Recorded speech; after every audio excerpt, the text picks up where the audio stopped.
Hello friends, share market news में आपका स्वागत है। यूएस प्रेसिडेंट जो जियो बाइडेन है वो जीत चुके हैं। तो क्या अब शेयर मार्केट पे क्या इफ़ेक्ट आएगा? क्या उन्होंने बोले थे कि कॉरपोरेट टैक्स बढ़ाएंगे, तो क्या उससे शेयर मार्केट गिरेंगे? क्या ये कॉरपोरेट टैक्स बढ़ेगा, वो बिल पास हो पाएगा या नहीं? इस चीज़ के बारे में अभी डिस्कस करने वाले हैं। क्या कौन से सेक्टर पे इसका इफ़ेक्ट पड़ेगा, किस पे पॉजिटिव इफ़ेक्ट पड़ेगा? देखिए दोस्तों, जैसे जियो वार्डन ने बोला है कि अगर वो जीतते हैं तो कॉरपोरेट टैक्स और अमीरों पे टैक्स लगाएंगे। तो उसके लिए क्या होगा, उसे बिल पास करना पड़ेगा।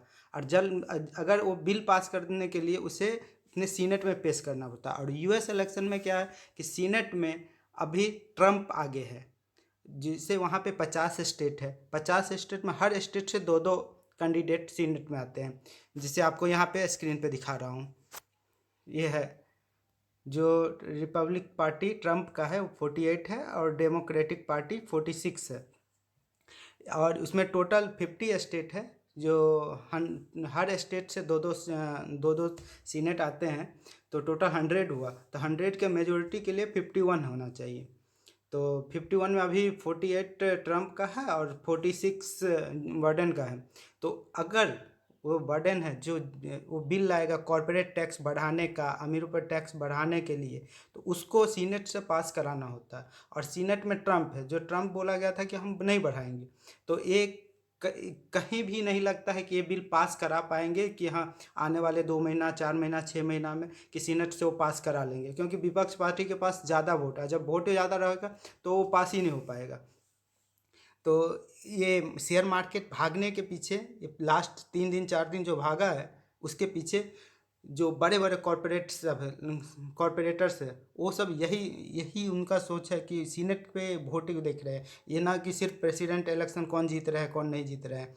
उन्होंने देखा कि अगर यहाँ पे अगर वो बिल पास ही नहीं होगा तो फिर वो कॉरपोरेट टैक्स नहीं लग पाएगा। तो जो जिस हिसाब से अभी लग रहा है उसी हिसाब से होगा। दूसरा चीज़, अगर कॉरपोरेट टैक्स बिल पास भी हो जा रहा है तो पास होगा तो वो यूएस के लिए होगा, कि वहाँ पे कॉरपोरेट टैक्स है। तो वहाँ के लोग क्या करेंगे, बिड बिजनेस में अपना विड्रॉ करेंगे, जो बिल आने से पहले विड्रॉ करेंगे कि हाँ बिल आने वाला है तो विड्रॉ कर लेंगे। और उस समय क्या करेंगे, वो उसका इन्वेस्टमेंट इंडिया की तरफ बढ़ेगा। तो इंडिया के शेयर मार्केट के लिए वो एक पॉजिटिव न्यूज है।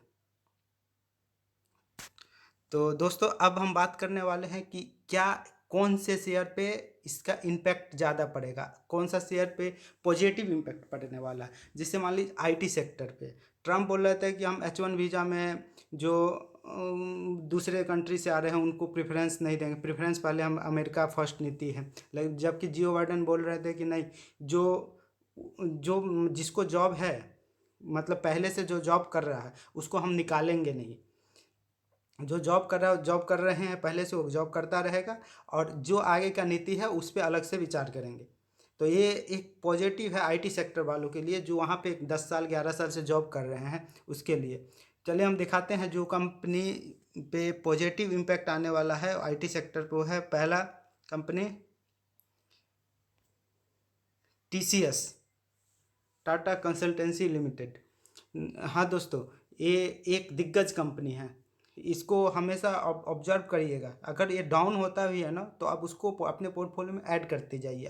हर एक 2% डाउन हो रहा था आप ऐड कीजिए, हर 5% डाउन हो रहा था ऐड करते जाइए, क्योंकि ये सब कंपनी डेबिट देगा, लेकिन जब मार्केट उठेगा ना तो ये बहुत तेज़ी से भागता है। अभी आप लॉकडाउन का उठा के देख लीजिए इसको, जो मार्च में था जो हाई था, उसके बाद लॉकडाउन में जो गिरा है, उसके बाद जो रिकवर किया है वो बहुत ही फास्ट है।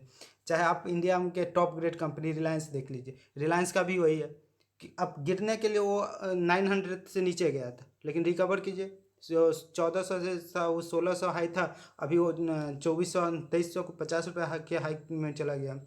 वहीं पे एक दूसरा है इन्फोसिस। इन्फोसिस भी बहुत अच्छा शेयर है दोस्तों, इसे भी आप ऑब्जर्व कीजिएगा, जैसे ये डाउन में मिले इसे आप बाई कीजिए। एक क्वांटिटी, ये नहीं हम कर रहे हैं कि एक ही साथ आप सारा पैसा लगा लीजिए, फिर और गिरे तो फिर क्या करना है, फिर लंबे समय के लिए वेट करना। आप एक लिमिट कीजिए, उसको एवरेज कीजिए। जो पहले लेवल में गिर रहा है उसमें थोड़ा इन्वेस्ट कीजिए।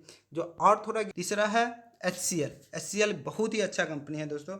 आप इसमें भी इन्वेस्ट करके इसी हिसाब से स्ट्रेटजी बनाइए, और ये नहीं क्या गिर रहा था हताहत हो कि अपना जो भी पहले का है लॉस में निकाल देना, ये सब बेवकूफ़ी होगा। आप इसको शॉर्ट टर्म के हिसाब से मत जाइएगा, क्योंकि अभी शॉर्ट टर्म के लेके आप इस सब कंपनी में नहीं चल सकते। क्योंकि अभी दूसरा चीज़ है कि कोरोना का, अब कोरोना का इम्पैक्ट मैं आपको दिखा रहा हूँ। ये है 6 नवंबर का, 6 नवंबर का 1,32,000 से एबव केस आया है।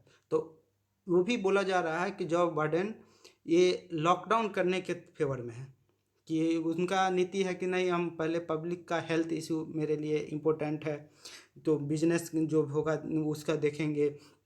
तो इसके लेके वो हो सके लॉकडाउन होगा तो ये भी इम्पैक्ट आएगा शेयर पे, तो मार्केट थोड़ा सा करेक्शन होगा ही। तो इस सब पे भी नज़र रखिएगा कि हाँ, जैसे इन्फोसिस हो गया, टीसीएस हो गया, एचसीएल हो गया, और फार्मा सेक्टर के लिए भी पॉजिटिव न्यूज़ है। जैसे फाइजर हो गया जो एक दिग्गज कंपनी है, तो इस सब पे आप नज़र रखिएगा। जैसे वो डाउन में मिले उसे खरीदिए, लेकिन हाँ एक विजन होना चाहिए कि हमको 6 मंथ या 1 साल के लिए कोई भी चीज़, कोई भी इतने बड़े बड़े कंपनी है सब, ये कभी डूबने वाला नहीं है। फिलहाल का महीने कभी तो कुछ भी हो सकता है, लेकिन फिलहाल ये सब में कुछ में। और आप देख लीजिए लॉकडाउन में आईटी सेक्टर पे कोई ज़्यादा इम्पैक्ट नहीं आया, सब बाउंस बैक किया है। फार्मा सेक्टर में सबसे ज़्यादा इन्वेस्टमेंट फार्मा सेक्टर में हुआ है। तो इस सब पे आप थोड़ा ऑब्जर्व कीजिए।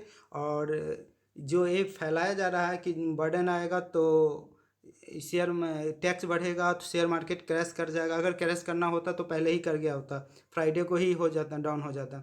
लेकिन नहीं हुआ, क्योंकि बड़े बड़े दिग्गज लोग सीनेट का देखा, सीनेट में 48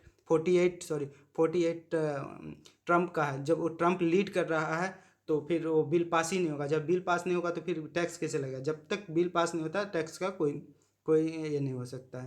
तो दोस्तों आज के लिए इतना ही।